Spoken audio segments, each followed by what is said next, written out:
दोस्तों नमस्कार। ये है मार्गदर्शन फॉर सिविल सर्विसेज। मैं अनुराग चौधरी। दोस्तों टीजीटी पीजीटी भारतीय इतिहास रिमाइंडर श्रृंखला के अंतर्गत इस वीडियो में प्रस्तुत है आधुनिक भारत के इतिहास से संबंधित महत्वपूर्ण प्रश्नों का वन लाइनर रिवीजन नोट्स, जो आपके आगामी परीक्षाओं जैसे TGT PGT, LT grade, government inter college प्रवक्ता, गवर्नमेंट डिग्री कॉलेज, उच्चतर शिक्षा असिस्टेंट प्रोफेसर, केंद्रीय विद्यालय संगठन और नेट जेआरएफ आदि परीक्षाओं के लिए बहुत ही उपयोगी है। इसमें हम भारत में तथा भारत के बाहर क्रांतिकारी आंदोलन से संबंधित महत्वपूर्ण प्रश्नों को कवर करेंगे। तो आइए शुरू करते हैं आज का वीडियो। आधुनिक भारत के इतिहास से संबंधित महत्वपूर्ण प्रश्नों का वन लाइनर रिवीजन नोट्स। पहला प्रश्न है दोस्तों, वीडी सावरकर को 1911 में अंडमान और निकोबार द्वीप समूह की कुख्यात सेलुलर जेल में आजीवन भेजे जाने की सजा दी गई थी, किस केस में? तो उत्तर है नासिक षड्यंत्र केस में। दोस्तों नासिक षड्यंत्र केस में वीडी सावरकर को 1911 में अंडमान और निकोबार द्वीप समूह की कुख्यात सेलुलर जेल में आजीवन कारावास की सजा दी गई थी। अगला प्रश्न है, देखिए, प्रसिद्ध क्रांतिकारी आशुतोष कोइला किस क्रांतिकारी संगठन के सदस्य थे? तो उत्तर है विद्युत वाहिनी के। प्रसिद्ध क्रांतिकारी आशुतोष कोइला क्रांतिकारी संगठन विद्युत वाहिनी के सदस्य थे और 1942 में पुलिस मुठभेड़ में इनकी मृत्यु हो गई थी। अगला प्रश्न है दोस्तों, लखनऊ, कानपुर, वाराणसी तथा मुजफ्फरपुर में से खुदीराम बोस संबद्ध थे कहाँ से? तो उत्तर है मुजफ्फरपुर से। दोस्तों अप्रैल 1908 में आधुनिक बिहार के मुजफ्फरपुर जिले के न्यायाधीश किंग्सफोर्ड की हत्या करने के प्रयास में प्रफुल्ल चाकी तथा खुदीराम बोस को मुकदमा चलाया गया। प्रफुल्ल चाकी और खुदीराम बोस पकड़े गए। चाकी ने आत्महत्या कर ली, लेकिन खुदीराम बोस पर अभियोग चला और उन्हें फांसी दे दी गई थी। अगला प्रश्न है दोस्तों, राष्ट्र को चतुर्मुखी कार्यक्रम, बहिष्कार, स्वदेशी, स्वराज और राष्ट्रीय शिक्षा किसने दिया? तो दादा भाई नौरोजी ने। 1904 में दादा भाई नौरोजी ने भारत के लिए स्वशासन या स्वराज की मांग की। 1906 में कांग्रेस के कलकत्ता अधिवेशन में इनकी अध्यक्षता में स्वदेशी आंदोलन, बहिष्कार आंदोलन, राष्ट्रीय शिक्षा और स्वशासन से संबंधित 4 प्रस्ताव पास किए गए थे। अगला प्रश्न है दोस्तों, सिस्टर निवेदिता का वास्तविक नाम क्या था? तो उत्तर है मार्गरेट नोबेल। दोस्तों सिस्टर निवेदिता का वास्तविक नाम मार्गरेट नोबेल था और वह स्वामी विवेकानंद की शिष्या थीं, जिन्होंने उन्हें सिस्टर निवेदिता नाम दिया था। अगला प्रश्न है दोस्तों, मास्टर दा के नाम से विख्यात स्वतंत्रता सेनानी का मूल नाम क्या था? तो उत्तर है सूर्यसेन। देखिए, मास्टर दा के नाम से विख्यात स्वतंत्रता सेनानी सूर्यसेन प्रसिद्ध हैं और चटगांव शस्त्रागार धावे को मास्टर दा के नाम से प्रसिद्ध सूर्यसेन ने आयोजित किया था। सूर्यसेन ने बंगाल में इंडियन रिपब्लिकन आर्मी यानी आईआरए की स्थापना की थी। इसके सदस्यों में अनंत सिंह, अंबिका चक्रवर्ती, लोकीनाथ, प्रीतिलता बाडेकर, गणेश घोष, कल्पना दत्त, आनंद गुप्त और टेगराबल प्रमुख थे। 18 अप्रैल 1930 को सूर्यसेन ने अंग्रेजों के विरुद्ध युद्ध की घोषणा की। सूर्यसेन के नेतृत्व में आईआरए के सदस्यों ने चटगांव शस्त्रागार पर आक्रमण कर हथियारों पर कब्जा कर लिया और 22 अप्रैल 1930 को आईआरए के सदस्यों और सेना के बीच संघर्ष हुआ, जिसमें 80 सैनिक और 12 क्रांतिकारी मारे गए। 16 फरवरी 1933 को सूर्यसेन को गिरफ्तार कर लिया गया, उनके ऊपर मुकदमा चला और 12 जनवरी 1934 को उन्हें फांसी दे दी गई थी। अगला प्रश्न है दोस्तों, कल्पना दत्त का संबंध किससे था? तो आईआरए यानी इंडियन रिपब्लिकन आर्मी से। चटगांव शस्त्रागार में वंदे मातरम नारे के साथ तिरंगा ध्वज किसने लहराया था? तो सूर्यसेन ने। दोस्तों देखिए, चटगांव शस्त्रागार में वंदे मातरम नारे के साथ तिरंगा ध्वज सूर्यसेन ने लहराया था। अगला प्रश्न है, काकोरी कांड में मुकदमे का सामना नहीं किया था किसने? तो चंद्रशेखर आज़ाद ने। और आप जान लीजिए दोस्तों कि अक्टूबर 1924 में शचीन्द्र सान्याल, राम प्रसाद बिस्मिल और चंद्रशेखर आज़ाद ने कानपुर में एक क्रांतिकारी संस्था हिंदुस्तान रिपब्लिकन एसोसिएशन की स्थापना की। इस संस्था के द्वारा 9 अगस्त 1925 को उत्तर प्रदेश के लखनऊ सहारनपुर संभाग के काकोरी नामक स्थान पर 8 down Saharanpur Lucknow passenger train पर डकैती डालकर सरकारी खजाना लूटा गया और ये घटना काकोरी कांड के नाम से प्रसिद्ध हुई। इस कांड में 29 क्रांतिकारियों को गिरफ्तार किया गया, जिसमें राम प्रसाद बिस्मिल, अशफाक उल्ला खां, रोशन लाल और राजेंद्र लाहिड़ी को फांसी हुई, जबकि चंद्रशेखर आज़ाद फरार हो गए। हिंदुस्तान रिपब्लिकन एसोसिएशन के यही एकमात्र सदस्य थे जो कभी पुलिस की गिरफ्त में नहीं आए। अंत में 27 फरवरी 1931 को इलाहाबाद में अल्फ्रेड पार्क में इन्होंने पुलिस मुठभेड़ के दौरान स्वयं को गोली मार ली थी। अगला प्रश्न है दोस्तों, इंडियन स्ट्रगल पुस्तक के लेखक कौन हैं? तो सुभाष चंद्र बोस इंडियन स्ट्रगल पुस्तक के लेखक हैं और ये पुस्तक 2 भागों में प्रकाशित हुई थी। अगला प्रश्न है दोस्तों, सिंगापुर, बर्मा, थाईलैंड तथा जापान में से आज़ाद हिंद फौज की स्थापना कहाँ हुई थी? तो उत्तर है सिंगापुर। दोस्तों, सिंगापुर में आज़ाद हिंद फौज की स्थापना हुई थी। अगर आप देखें तो व्यवहारिक रूप से सैन्य इकाई के रूप में इंडियन नेशनल आर्मी का गठन मार्च-अप्रैल 1942 में कैप्टन मोहन सिंह द्वारा किया गया था, लेकिन इसके गठन की औपचारिक घोषणा 1942 में की गई थी। आईएनए का नेतृत्व रास बिहारी बोस ने महानायक सुभाष चंद्र बोस को सौंपा था और सिंगापुर पहुंचने के 2 दिन बाद 4 जुलाई 1943 को सुभाष चंद्र बोस ने इंडियन नेशनल आर्मी का नेतृत्व ग्रहण किया। सुविधा के लिए इसे द्वितीय इंडियन नेशनल आर्मी की संज्ञा दी जाती है और इसे ही हिंदी में आज़ाद हिंद फौज के नाम से जाना जाता है। तो याद रखिएगा दोस्तों, आज़ाद हिंद फौज की स्थापना सिंगापुर में हुई थी। अगला प्रश्न है, अभिनव भारत के संस्थापक कौन थे? तो वी.डी. सावरकर। दोस्तों, वी.डी. सावरकर, जिनका पूरा नाम विनायक दामोदर सावरकर था, इनके द्वारा 1899 में स्थापित मित्र मेला संगठन 1904 में एक गुप्त सभा अभिनव भारत में परिवर्तित हो गई थी और अभिनव भारत की शाखाएं महाराष्ट्र के अलावा कर्नाटक और मध्य प्रदेश में भी स्थापित की गई थी। अगला प्रश्न है दोस्तों, तुम मुझे खून दो मैं तुम्हें आज़ादी दूंगा, ये घोषणा किसने की थी? तो ये सुभाष चंद्र बोस की घोषणा है। दोस्तों, आप जान लीजिए, सिंगापुर तत्कालीन मलय में अपने सैनिकों का आह्वान करते हुए सुभाष चंद्र बोस ने कहा था, बहुत त्याग किया है किंतु अभी प्राणों की आहुति देना शेष है। आज़ादी को आज हमें अपने शीश फल चढ़ा देने वाले पागल पुजारी की आवश्यकता है जो अपना सिर कटाकर स्वाधीनता की देवी को भेंट चढ़ा सके। तुम मुझे खून दो मैं तुम्हें आज़ादी दूंगा। अगले प्रश्न पर आते हैं दोस्तों, 23 मार्च 1931 को भगत सिंह के साथ जिन 2 अन्य क्रांतिकारियों को फांसी दी गई थी उनका नाम क्या था? तो ये थे राजगुरु और सुखदेव। दोस्तों, हिंदुस्तान सोशलिस्ट रिपब्लिकन एसोसिएशन के 2 सदस्यों भगत सिंह और बटुकेश्वर दत्त ने 8 अप्रैल 1929 को केंद्रीय विधानसभा में बम फेंका था। दोनों को गिरफ्तार कर केंद्रीय असेंबली बम कांड के अंतर्गत मुकदमा चलाया गया। बाद में इस संगठन के अन्य सदस्यों को भी गिरफ्तार कर कुल 18 क्रांतिकारियों के ऊपर लाहौर षड्यंत्र कांड के अंतर्गत मुकदमा चलाया गया। भगत सिंह, राजगुरु और सुखदेव को फांसी हुई और 23 मार्च 1931 को इन तीनों को फांसी दे दी गई थी। उनकी फांसी के समाचार से संपूर्ण देश में उदासी की लहर जो है, संपूर्ण देश मृत्यु सदृश उदासी में डूब गया था। अगला प्रश्न है दोस्तों, सिस्टर निवेदिता किस गुप्त क्रांतिकारी संगठन की सदस्य थी? तो बहुत ही महत्वपूर्ण प्रश्न है। आप जानते हैं सिस्टर निवेदिता स्वामी विवेकानंद की शिष्या थीं और वो अनुशीलन समिति की सदस्य थीं। याद रखिएगा, सिस्टर निवेदिता अनुशीलन समिति जो कि गुप्त क्रांतिकारी संगठन था उसकी सदस्य थी। अगला प्रश्न है दोस्तों, सुभाष चंद्र बोस द्वारा अंडमान द्वीप को क्या नाम दिया गया था? तो उत्तर है शहीद द्वीप। 30 दिसंबर 1943 को नेताजी सुभाष चंद्र बोस ने पोर्ट ब्लेयर में स्वतंत्र भारत का पहला तिरंगा झंडा फहराया। नेताजी ने अंडमान का नाम शहीद द्वीप और निकोबार का नाम स्वराज द्वीप रखा था।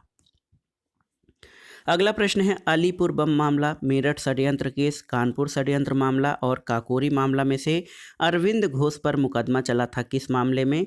तो उत्तर है अलीपुर बम मामले में। देखिए, बहुत ही महत्वपूर्ण प्रश्न है। अलीपुर षड्यंत्र मामले में अरविंद घोष पर मुकदमा चला था। इस प्रकरण में कुल 39 लोगों को गिरफ्तार किया गया। इसमें अरविंद घोष और वारिंद्र घोष भी शामिल थे, लेकिन उचित साक्ष्यों के अभाव में अरविंद घोष को छोड़ दिया गया था। अगला प्रश्न है दोस्तों, अलीपुर षड्यंत्र कांड में फंसे अरविंद घोष का बड़ी कुशलता से किसने बचाव किया था? तो चित्तरंजन दास ने। अलीपुर षड्यंत्र मामला 1908 ईस्वी का है। इसमें अरविंद घोष और उनके भाई बारिंद्र घोष सहित 39 लोग अवैध हथियार रखने के आरोप में गिरफ्तार हुए थे। इस मामले में 17 लोगों को सजा हुई थी, लेकिन अरविंद घोष जो है रिहा कर दिए गए थे। इस मामले में अरविंद घोष का बचाव एड़ी चोटी का जोर लगाकर चित्तरंजन दास ने किया था और अलीपुर षड्यंत्र मामले में ही सरकारी गवाह नरेंद्र गोसाई की कन्हैयालाल दत्त और सत्येंद्र बोस ने जेल में गोली मारकर हत्या कर दी थी, जिसके कारण उन्हें फांसी की सजा हुई थी। अगला प्रश्न है दोस्तों, 1840 में कूका आंदोलन किसने प्रारंभ किया था? तो उत्तर है भगत जवाहरमल ने। कूका आंदोलन बहावी आंदोलन से बहुत कुछ मिलता जुलता था। दोनों ही धार्मिक आंदोलन के रूप में आरंभ हुए, लेकिन बाद में ये राजनीतिक आंदोलन के रूप में परिवर्तित हो गए थे। इनका सामान्य उद्देश्य अंग्रेजों को देश से बाहर निकालना था। दोस्तों, पश्चिमी पंजाब में कूका आंदोलन की शुरुआत 1840 में भगत जवाहरमल के द्वारा की गई, जिन्हें मुख्यतः सियान साहब के नाम से पुकारा जाता था।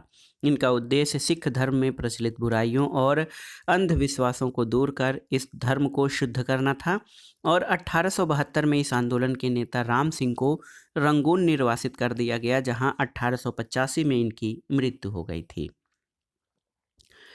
अगला प्रश्न है, प्रीतिलता और उसके क्रांतिकारी गुट ने चिटगांव के रेलवे इंस्टीट्यूट ऑफ पहाड़तली पर धावा कब बोला था? तो 22 सितंबर 1932 को। और वह प्रसिद्ध महिला क्रांतिकारी जिसे चटगांव शस्त्रागार हमला मामले में आजीवन निर्वासन की सजा हुई थी।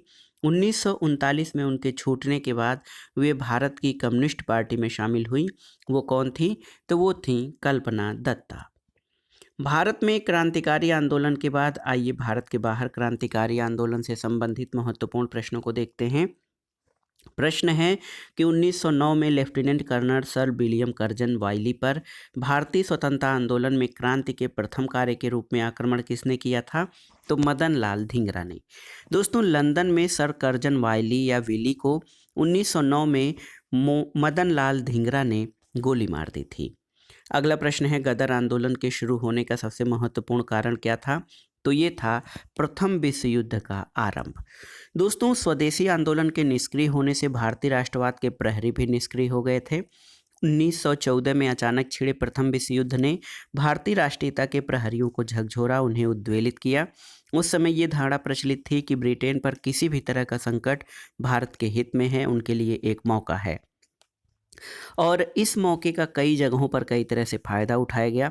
उत्तरी अमेरिका में गदर क्रांतिकारियों और भारत में लोकमान्य तिलक, एनी बेसेंट और उनके स्वदेशी संगठनों ने इस मौके का लाभ उठाया और गदर क्रांतिकारियों ने सशस्त्र संघर्ष के माध्यम से अंग्रेजी हुकूमत को उखाड़ फेंकने का प्रयास किया था। अगला प्रश्न है, एन.जी. रंगा, एच.वी. कामत, टी. प्रकाशम तथा बी.आर. अम्बेडकर में से पंचायती राज व्यवस्था को पुनर्जीवित करने के प्रयासों का प्रबल समर्थन किसने किया था? तो बाबा साहब डॉक्टर भीमराव अम्बेडकर ने।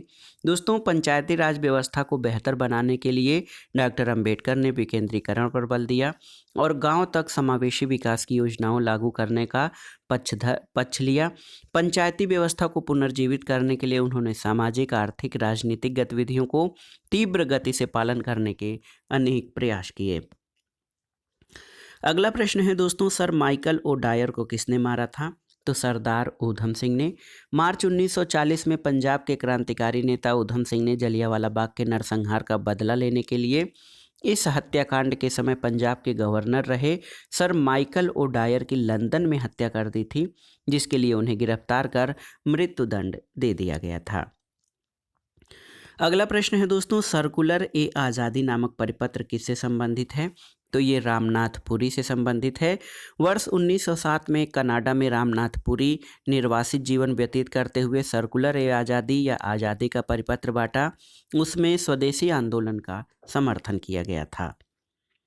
अगला प्रश्न है दोस्तों, गदर पार्टी को पहले जाना जाता था किस नाम से? तो Hindustan Association of Pacific Coast के नाम से गदर आंदोलन को जाना जाता था। दोस्तों, 1913 में सोहन सिंह भाकना ने Hindustan Association of the Pacific Coast नामक संस्था की स्थापना की। और इस संस्था ने गदर नामक एक अखबार निकाला, जिससे इस संस्था का नाम भी गदर पार्टी पड़ गया। और लाला हरदयाल इस संस्था के मनीषी और पथ प्रदर्शक थे। अगला प्रश्न है दोस्तों, गदर नामक एक साप्ताहिक पत्रिका का प्रकाशन सबसे पहले प्रारंभ हुआ था कब? तो 1 नवंबर 1913 को। दोस्तों देखिए, गदर नामक एक अखबार जो है Hindustan Association of the Pacific Coast नामक संस्था जो सैन फ्रांसिस्को में स्थापित हुई थी, इसके द्वारा निकाला गया। और गदर नामक अखबार 1 नवंबर 1913 को इसका पहला अंक प्रकाशित हुआ था। ये उर्दू में था और 9 दिसंबर 1913 से ये गुरुमुखी में भी प्रकाशित होने लगा। गदर अखबार के नाम पर ही इस संस्था का नाम भी गदर पार्टी पड़ गया था। अगला प्रश्न है दोस्तों, हिंदुस्तान गदर पार्टी की स्थापना के बाद इसका अध्यक्ष किसे नियुक्त किया गया? तो बाबा सोहन सिंह भाकना को। दोस्तों गदर पार्टी की स्थापना 21 अप्रैल 1913 को अमेरिका के सैन फ्रांसिस्को नगर में की गई थी। इसके संस्थापक लाला हरदयाल थे, जबकि इस पार्टी के अध्यक्ष सोहन सिंह भाकना थे। अगला प्रश्न है, गदर पार्टी के संस्थापक कौन थे? तो गदर पार्टी के संस्थापक लाला हरदयाल थे। गदर पार्टी की स्थापना 21 अप्रैल 1913 को अमेरिका के सैन फ्रांसिस्को में की गई थी। अगला प्रश्न है, एनी बेसेंट, बाल गंगाधर तिलक, मोहनदास करमचंद गांधी और श्यामजी कृष्ण वर्मा में से लंदन में इंडियन होम रूल सोसाइटी किसने प्रारंभ किया था? तो श्यामजी कृष्ण वर्मा ने। दोस्तों याद रखिएगा, फरवरी 1905 में लंदन में श्यामजी कृष्ण वर्मा ने इंडियन होम रूल सोसाइटी की स्थापना की, जिसे इंडिया हाउस के नाम से भी जाना जाता है। इस संस्था का उद्देश्य अंग्रेजी सरकार को आतंकित कर स्वराज प्राप्त करना था और यहाँ से एक समाचार पत्र सोशियोलॉजिस्ट का प्रकाशन भी हुआ। लंदन में सरकारी तंत्र के विशेष सक्रिय होने के कारण श्याम जी वहाँ से पेरिस और अंततः जिनेवा चले गए। अब आइए कुछ अन्य महत्वपूर्ण परीक्षोपयोगी तथ्यों को देख लेते हैं। निकोबार द्वीप को सुभाष चंद्र बोस ने क्या नाम दिया था? तो उत्तर है स्वराज द्वीप। यूनाइटेड फ्री इंडिया के प्रधानमंत्री के रूप में 30 दिसंबर 1943 को पोर्ट ब्लेयर के तत्कालीन जिम खाना ग्राउंड, जिसका नाम नेताजी स्टेडियम है, वहां पर राष्ट्रीय ध्वज किसने फहराया था? तो सुभाष चंद्र बोस ने। यहाँ पर देखिए, सुभाष चंद्र बोस, रास बिहारी बोस, गुरदयाल सिंह और शाहनवाज में से इंडियन नेशनल आर्मी का गठन किसने किया था? तो उत्तर है रास बिहारी बोस ने इंडियन नेशनल आर्मी का गठन किया था। अगला प्रश्न है दोस्तों, सुभाष चंद्र बोस ने आज़ाद हिंद फौज की कमान कब संभाली थी? तो 1943 में। श्यामजी कृष्ण वर्मा ने भारत की स्वतंत्रता के लिए कार्य करने हेतु लंदन में इंडिया हाउस की स्थापना कब की थी?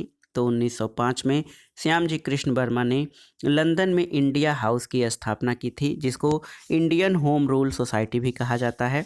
और इन्होंने इंडियन सोशियोलॉजिस्ट पत्र का भी प्रकाशन किया था। अगला प्रश्न है, मार्च 1914 में कामागाटा मारू जहाज के द्वारा ले जाए गए भारतीय प्रवासियों के उतरने पर वह देश जिसने कठोर प्रतिबंध लगाया था? तो कनाडा ने। दोस्तों कामागाटा मारू भाप से चलने वाला जापानी जलयान था। ये कनाडा की यात्रा पर निकला एक जलपोत था, जिसे प्रथम विश्व युद्ध के दौरान भारत के गुरदीप सिंह ने किराए पर लेकर उसमें 376 यात्रियों को बैठाकर कनाडा के बंदरगाह वैंकूवर की ओर प्रस्थान किया और तट पर पहुंचने के बाद कनाडाई पुलिस ने भारतीय यात्रियों की घेराबंदी करके उन्हें देश में प्रवेश करने से रोक दिया था। अगला प्रश्न है दोस्तों, रूस, जर्मनी, इटली और सिंगापुर में से वह स्थान जहां से सुभाष चंद्र बोस ने दिल्ली चलो का अपना प्रसिद्ध आह्वान किया था? तो ये था सिंगापुर। सिंगापुर से सुभाष चंद्र बोस ने दिल्ली चलो का नारा दिया था। अगला प्रश्न है, ध्यान से देखिएगा, रास बिहारी बोस, लक्ष्मी सहगल, रास बिहारी घोष और जनरल मोहन सिंह में से आईएनए या इंडियन नेशनल आर्मी से कौन संबंधित नहीं था? तो ये थे रास बिहारी घोष। दोस्तों रास बिहारी बोस और रास बिहारी घोष दो अलग अलग व्यक्ति हैं। रास बिहारी घोष जो थे ये इंडियन नेशनल आर्मी से संबंधित नहीं थे और ये दोस्तों 1907 के सूरत अधिवेशन के कांग्रेस अध्यक्ष थे। अगला प्रश्न है, GD Savarkar, VD Savarkar, ML Dhingra और एस कृष्ण वर्मा में इंडियन सोशियोलॉजिस्ट की शुरुआत किसने की थी? तो श्याम जी कृष्ण वर्मा द्वारा इंडियन सोशियोलॉजिस्ट पत्र की शुरुआत की गई थी। कामागाटा मारू क्या था? तो कामागाटा मारू एक जापानी जलयान था। अगला प्रश्न है 1907 के द्वितीय इंटरनेशनल की स्टुटगार्ट कांग्रेस में स्वतंत्र भारत का झंडा किसने फहराया था? तो मैडम कामा ने। दोस्तों अगस्त 1907 के द्वितीय इंटरनेशनल की स्टुटगार्ट कांग्रेस में स्वतंत्र भारत का झंडा मैडम भीकाजी रुस्तम के आर कामा ने फहराया था। और दोस्तों मैडम कामा को मदर ऑफ इंडियन रिवॉल्यूशन कहा जाता है।